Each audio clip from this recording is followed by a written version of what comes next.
지적을 한겨레 하는 거예요.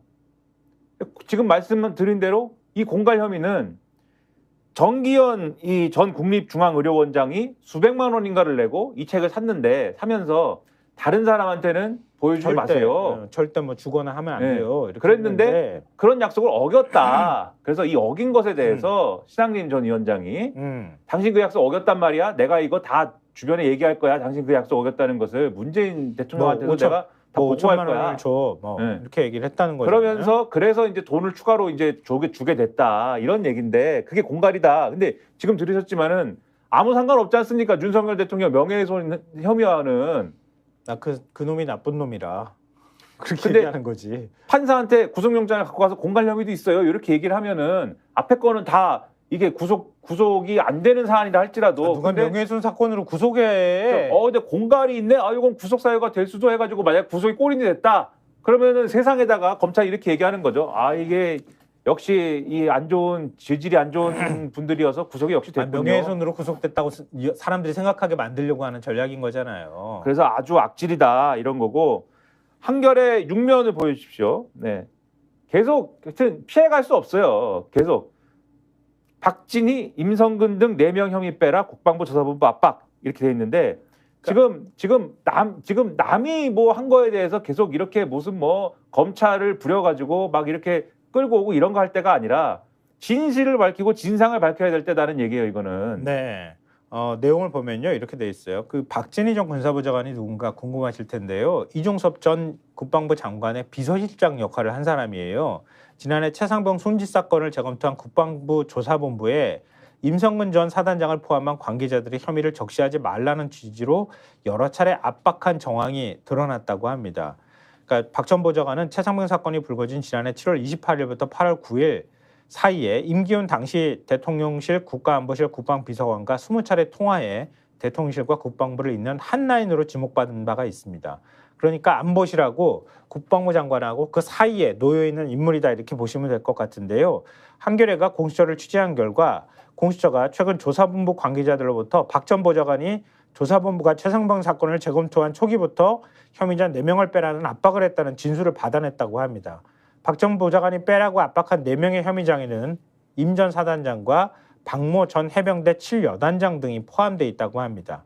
그러니까 조사본부가 지난해 8월 9일부터 해병대 수사단이 경찰에 이첩했지만 국방부 검찰단이 회수한 최상병 사건 재검토를 맡아왔는데 조사본부는 재검토 과정에서 이거 우리가 전해드린 바가 있는데요.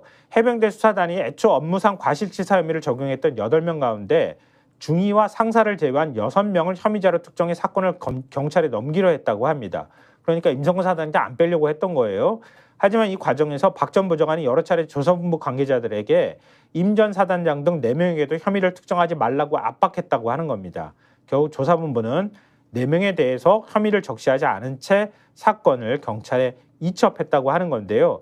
이렇게 딱 중간에 껴있는 사람이 이렇게 압박을 했다는 얘기는 이종섭 장관이 압박하라고 시켰던가 아니면 국가안보실에서 이 박진희 보좌관한테 저 빨리 얘기해가지고 압박해 혐의자 빼라 그래 이렇게 시켰던가 둘 중에 하나일 거 아니에요. 그렇죠. 진상을 밝혀야 된다. 계속 이렇게 숨길 수가 없다. 계속 이렇게 줄줄이 흘러나올 수밖에 없다. 이 말씀을 드리고 또 하나 진상을 밝히고 싶은 게 있습니다. 경향신문 5면 보여주세요. 와 이거 재밌더라 이 기사. 카르텔이 동해 검증 석유공사 책임자 논문 공저자들이 자문. 네, 우리 아브레오 박사 얘기가 또 생각이 나는 거예요. 또 그러니까 액트지오의 동해 심해 원유가스전 탐사 자료 분석 결과를 검증한 국내 자문단의 실체가 드러난 거예요. 그렇죠. 지난번에 해외 자문단의 실체가 드러났잖아요. 네. 그 석유공사의 동해 팀장이라고 하는 사람, 그 뭐지?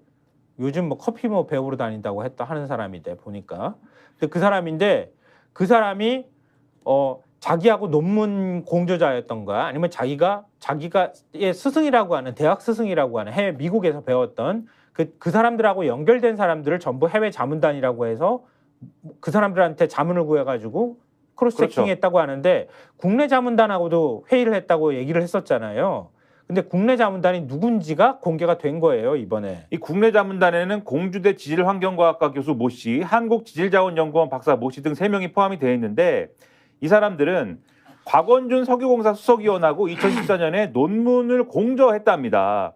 그리고 이 곽원준 석유공사 수석위원은 아브레오 고문이 기자회견할 때도 참석한 사업의 핵심 관계자고 그다음에 액트지오 선정 배경이 된 지명경쟁 입찰의 지시자가 있지 않습니까? 네. 지금 산업부가 김원희 의원실에 보낸 답변서를 보면은 지명경쟁 입찰 지시자도 곽원준 수석위원이라는 거예요.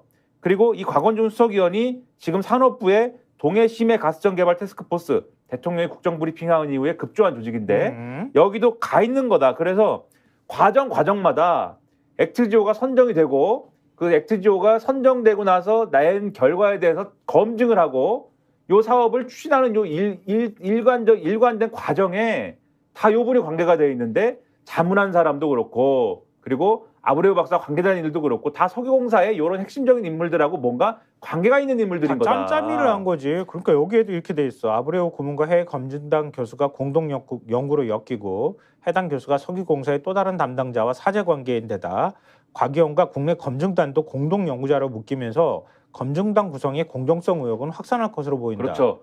이거를 밝혀야 된다. 왜 이렇게 된 건지 아는 사람들 모아가지고 뭐 하는 거냐 지금 그런 의문이 들고 밥끼리끼리 나눠 먹으려고 한 거야? 뭐야? 의심이 되지 않습니까? 네. 중앙일보 18면 보여주세요. 이게 무리수가 많은 게 대왕고래 해외기업 참여 때는 현행법상 채굴량 80% 내줘야 지금 인사할 시간도 없기 때문에 짧게 네, 말씀드리면 1분만. 이게 무슨 얘기냐면 현행법대로 하면은 해외 기업을 데리고 와가지고 지금 광국 탐사를 해야 되지 않습니까? 근데 거기서 이익이 날 경우엔 지금 우리 법대로 하면은 88%는 해외 기업이 가져가는 구조일 수밖에 없다는 거예요. 그러면 우리는 12%만 먹고서는 야, 이 경제성이 없다 이렇게 될 거 아닙니까? 그래서 2,200조 원에 220조밖에 못 먹는다는 거야? 그거 이제 판에도? 거기서 이제 일단 이익이 나면 이제 따져야 되는 거니까 그 금액이 그 금액은 아닐 수도 있지만 어쨌든 왜냐면 2,200조도 근거가 아무튼 없지만 아무튼 이러면은 앞으로 산업부가 법을 바꿔달라고 할 거 아니겠어요. 네. 이 법을 바꿔주세요. 우리 쪽에 많이 가져갈 수 있게 네, 바꿔달라고 할 건데 앞서 말씀드린 이런 의혹이 해소되지 않고서는 이 법을 바꾼다든지 예산을 달라든지 이런 것들이 씨알이 먹히겠습니까? 민주당이 국정조사를 여기에 대해서 할까 말까 한다는데 해야 될 것 같습니다. 씨알 안 먹기도 할 거야 보니까. 네, 해야 되겠다. 네. 하겠다는 기세잖아요. 네, 이런 말씀 그냥 드리면서 무조건 네. 야당은 정쟁만 일삼는 그 사람들이라 네. 우리는 순수하게 열심히 하겠다 이렇게 뭐 정부에서 얘기를 하고 있으니 그것도 대통령이 그렇게 했다니 뭐 대한민국의 네. 대통령보다 높은 사람은 없잖아요. 대통령보다 높은 김상환 평론가 우리 인사할 시간도 없습니다. 그만둬 때려쳐.